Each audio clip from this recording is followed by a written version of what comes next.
Hey y'all, I'm Matt, and today we're gonna steal from Critical Role. As far as I'm concerned, if you're gonna steal, you might as well steal from the best.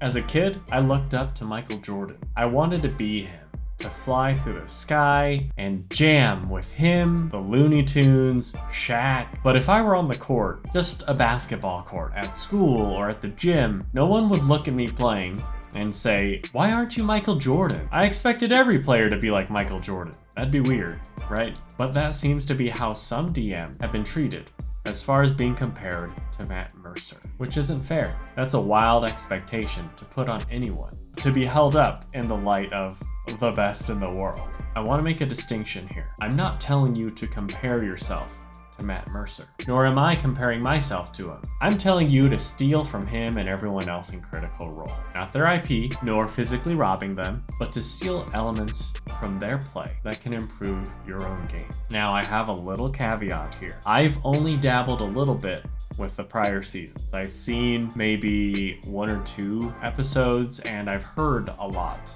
about some big elements that I'm not going to be spoiling for you. But because of how little of it I've consumed, you can basically consider me a new viewer with Season 3, Episode 1.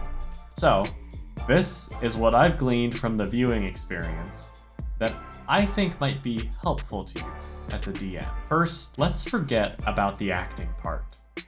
If you want to take acting or improv classes, it'll help, but I'm going to give you some more immediately actionable advice. Things you can work on right now without needing to shell out loads of cash for instruction that may not be pertinent to your actual career. 1. Love your material. I'm sure you love it already, but I want you to love it like a mother who's cheering on her child in an elementary school play. The kid is nervous, maybe scared, but mom will champion her kid and cheer them on without hesitation every way she can. And I saw this immediately with Matt Mercer's delivery of the opening. When he set the scene, you can see that he believes in everything he's saying, every line he's delivering. There's no moment where he doubts his word. He states it as though it's absolute truth, and you, as the DM of your world, should too. Your players will follow your lead. This is also true with your NPCs, any potential sound effects you want to make, either with your mouth or electronically, or any other elements that you introduce into the game. Believe in yourself, and your players will too. 2. The power of music.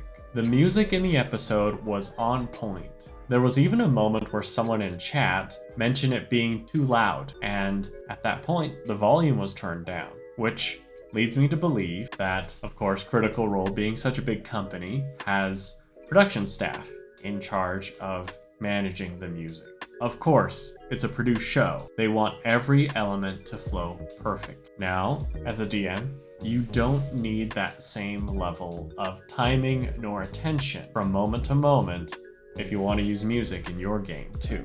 If it's a private game, grab whatever music you want. Find music you like that fits the mood. Music without words is ideal, so it doesn't distract from what you or other players are saying. You can go crazy with this, or you can be as minimalistic as you want. There are plenty of several hours long compilations of D&D music on YouTube that you can just leave running in the background while you're playing. All it would take is just one click and you can leave it on while you're having fun with your friends. One of the benefits is that music fills in the silence between words, which helps to put you and your players at ease, at least as far as social pressure is concerned. So the quiet doesn't feel uncomfortable. If you want to take the time to craft a playlist, then more power to you. You can shift from mood to mood as the game necessitates. One of my favorite games involved me playing fun, jaunty music at first,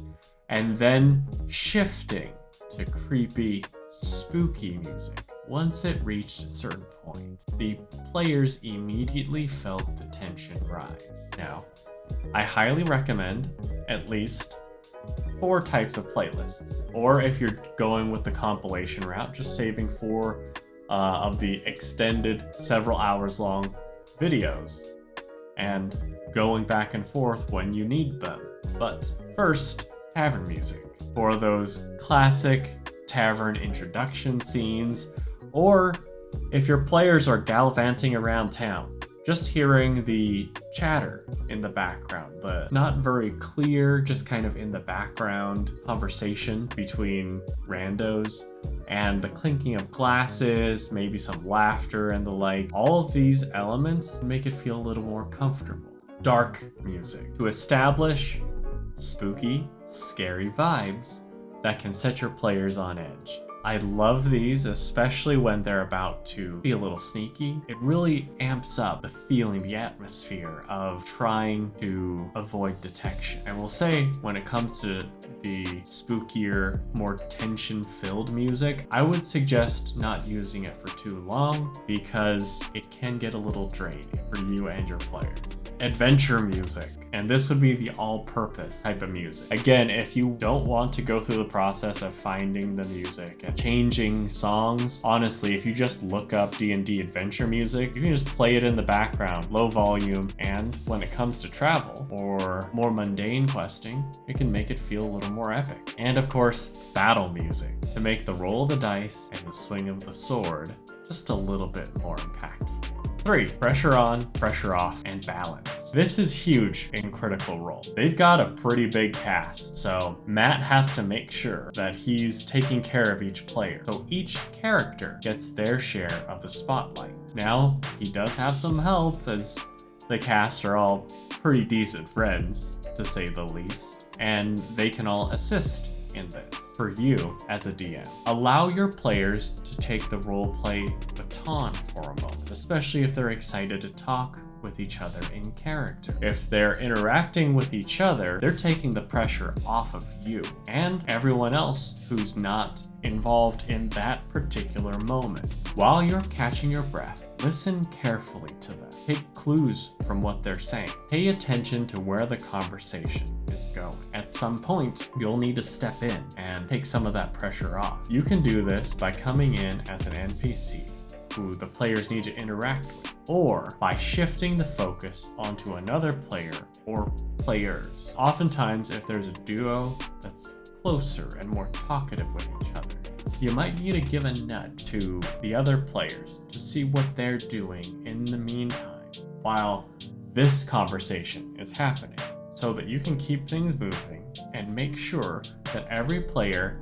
has a part in the session. So, those were the top 3 things I pilfered as I watched the first episode of Critical Role Season 3, Episode 1. I'm excited to see where things go, and I'll be back with more details as the season develops. Thank you so much for watching, and until next time, take care.